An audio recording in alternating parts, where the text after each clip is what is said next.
Okay, so our next topic is drawings.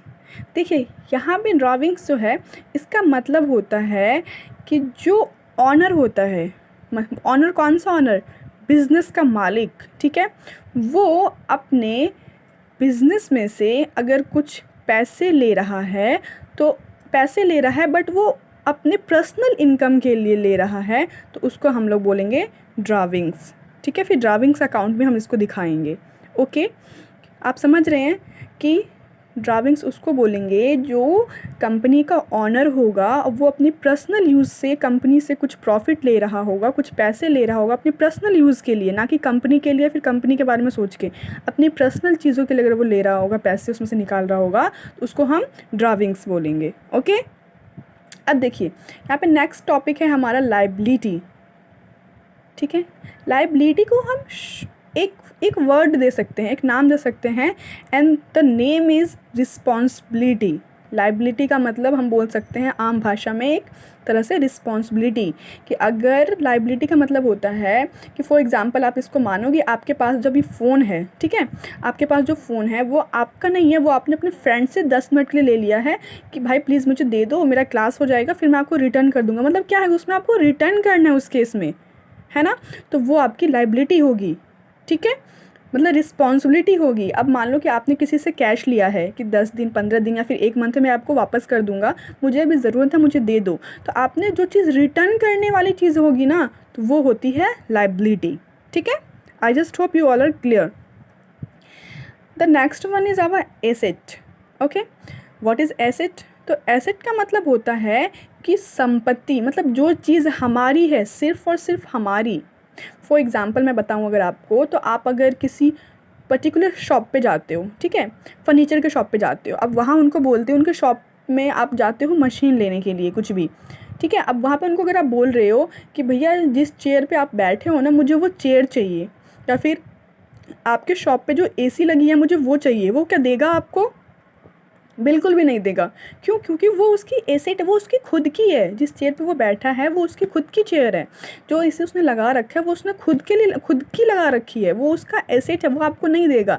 आप particular shop पे जाओगे तो आप जिस चीज़ के लिए जाओगे, जो काम के लिए जाओगे, आपको सिर्फ वही देगा, वो अपनी पर्सनल चीज़ें नहीं देगा। फॉर एग्ज़ाम्पल कि ये पेन है और ये कॉपी है, ये मेरी एसेट है क्योंकि ये मेरी है, इसे मुझे किसी को रिटर्न नहीं करना है, मैं कुछ देर के लिए लेके नहीं आई हूँ, ये मेरी पर्सनल है। या फिर जो फ़ोन आप यूज़ कर रहे हो वो आपकी पर्सनल अगर है तो वो आपकी एसेट्स है।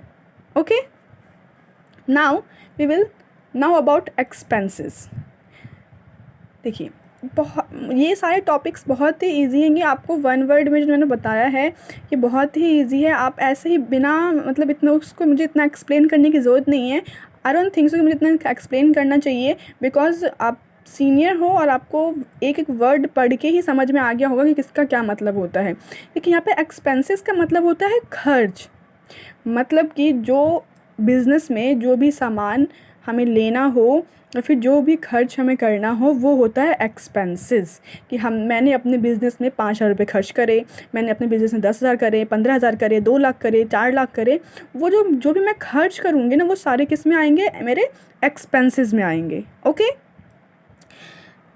The second one is revenue. What is revenue? देखिए रिवेन्यू का मतलब होता है कि मैंने कुछ भी बेचा। फॉर एग्ज़ाम्पल देखिए मैंने बताया था ना आपको कि मैंने 50,000 की मैंने 50,000 का लैंड बेचा, जो मैंने ख़रीदा कितना में 40 में, और मुझे कितना प्रॉफिट हुआ 10। तो ये जो मेरा प्रॉफिट हुआ ना, ये जो 10,000 रुपये मेरे पास आए ना, ये रिवेन्यू है। ठीक है, कुछ भी बेचने से जो पैसा मेरे पास आता है उसे हम रिवेन्यू बोलते हैं। ठीक है, now we will now about income. What is income? So income का मतलब होता है, रिवेन्यू और इनकम में डिफरेंस है। ओके, इसको हम सेम नहीं लेंगे। रिवेन्यू क्या है कि जो भी सामान हम बेचेंगे उनसे जो हमारा इनकम आएगा उसको हम बोलेंगे इनकम, उससे जो भी हमारा पैसा आएगा उसको हम बोलेंगे रिवेन्यू। बट इनकम का मतलब होता है कि रिवेन्यू माइनस एक्सपेंसेस, मतलब कि revenue minus expenses is equal to income. ठीक है, मतलब कि जो भी हमारा रिवेन्यू होगा और जो भी हमारे एक्सपेंसेस होंगे उससे जो पैसे आएंगे वो हमारा इनकम कहलाएगा। ठीक है, now we will know about profit. ये प्रॉफिट एक बहुत छोटा सा वर्ड है और आप लोगों को पता होगा, लेकिन कभी भी अगर हम डेली का कमाई कर रहे हो ना, मतलब कि हमारा कंटिन्यू अगर किसी भी चीज़ में प्रॉफिट हो रहा हो तो उसको हम अगर हो रहा हो तो उसको हम प्रॉफिट नहीं बोलते हैं। बहुत सारे लोग इसमें कंफ्यूज होते हैं, आप कंफ्यूज मत होना, उनको हम इनकम बोलेंगे। ठीक है, प्रॉफिट होता है इस एक पूरे साल का इनकम। ठीक है, पूरे साल का, पूरे टाइम का, एक पीरियड में जो मैंने देखा कि ठीक है एक साल का अकाउंट्स बनता है तो एक साल में मैंने पूरे साल में मुझे कितनी कमाई हुई। अगर मैंने मान लो कि मैंने अगर 10 लाख रुपए लगाए किसी भी चीज़ में, तो क्या ये जो मैंने 10 लाख रुपए लगाए हैं तो मुझे ये देखना है कि इन 10 लाख रुपए में मुझे पूरे साल में कितना इनकम हुआ, तो ये जो इनकम आएगा ये मेरा प्रॉफिट कहलाएगा। ओके, मतलब इसमें जो भी आएगा ये मेरा प्रॉफिट कहलाएगा। अब मैंने 10 लाख लगाए तो मान लो कि फिर मुझे 10 लाख मतलब मुझे मान लो कि 10 लाख में से मुझे 15 लाख का अगर होता है इनकम, तो 5 लाख जो है मेरा वो मेरा प्रॉफिट कहलाएगा। ठीक है, ये मेरा प्रॉफिट कहलाएगा। मतलब पूरे साल में जो भी मेरा अर्न करूँगी मैं पूरे साल का, ये एक स्पेसिफिक पीरियड का होता है, एक स्पेसिफिक ईयर का होता है। ओके, एक स्पेसिफिक टाइम का होता है। तो एक साल का जो अकाउंट बनता है तो उसमें जो लास्ट में मेरे जितने भी मुझे प्रॉफिट हुआ होगा, 10 लाख है, मुझे 15 लाख का मैंने प्रॉफिट कमाया, तो 5 लाख जो मेरे होंगे वो मेरे प्रॉफिट होंगे, तो उसको हम प्रॉफिट बोलते हैं। ओके।